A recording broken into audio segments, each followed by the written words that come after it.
अब हम बीआरएस का सेकंड प्रैक्टिकल क्वेश्चन सोल्व करने जा रहे हैं, जिसके according the balance of cash at bank as shown by the cash book of the pen and company on 31 December 2016 was 7500। मतलब कैश बुक का जो बैंक कॉलम है उसके अकॉर्डिंग हमारे पास debit balance as per cash book है कितना 7500। तो मैंने क्या किया 7500 को सबसे पहले यहां पे राइट कर दिया, मेंशन कर दिया। उसके बाद देखिए on checking the entries in the cash book with the passbook, मैंने क्या किया कैश बुक और पासबुक की एंट्रीज को मैच किया होगा, चेक किया होगा। चेक करने से मुझे क्या पता चला, it was ascertain that checks of 500 and 700 respectively paid in the on 30th December were not credited until the 2nd January।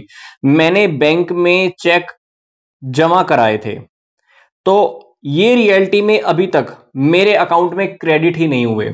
मैंने बैंक में चेक भेजे होंगे, कितने कितने के थे वो 500 और 700।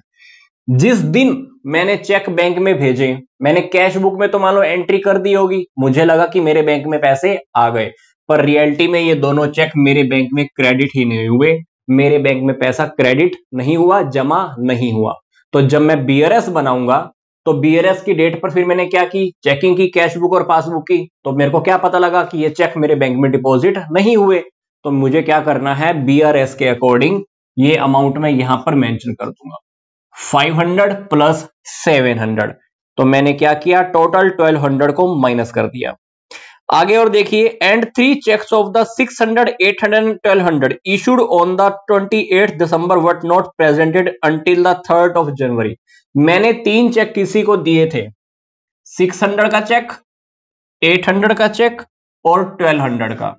मुझे किसी को पेमेंट करनी थी तो मैंने 3 चेक दिए होंगे, ये वाले 3 चेक, पर वो सामने वाला पर्सन बैंक में प्रेजेंट ही नहीं हुआ, तो मेरे अकाउंट में से इन 3 चेक्स की पेमेंट नहीं हुई।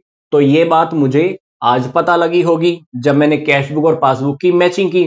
तो अमाउंट क्योंकि मेरे अकाउंट में से माइनस नहीं हुआ, जबकि मैंने कैश बुक में तो लिख दिया।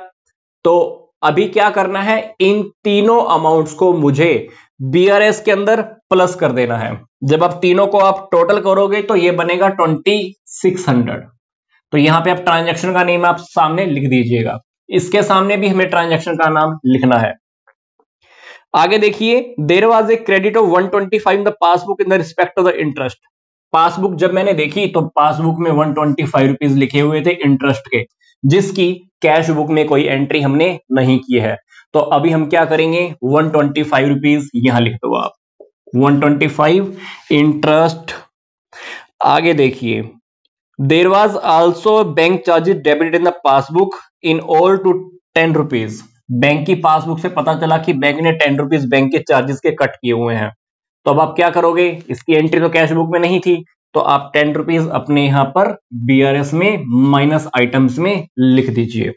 तो सारी आइटम्स जब आप लिख देंगे तो उसके बाद आप क्या करना, इनका टोटल कर देना।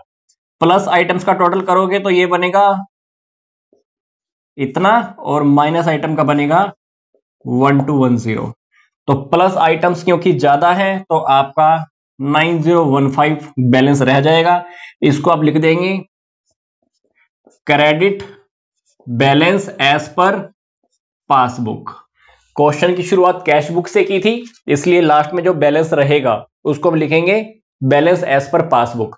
क्योंकि प्लस आइटम्स ज्यादा है इसीलिए हमारा ये बैलेंस क्रेडिट बैलेंस काउंट होगा।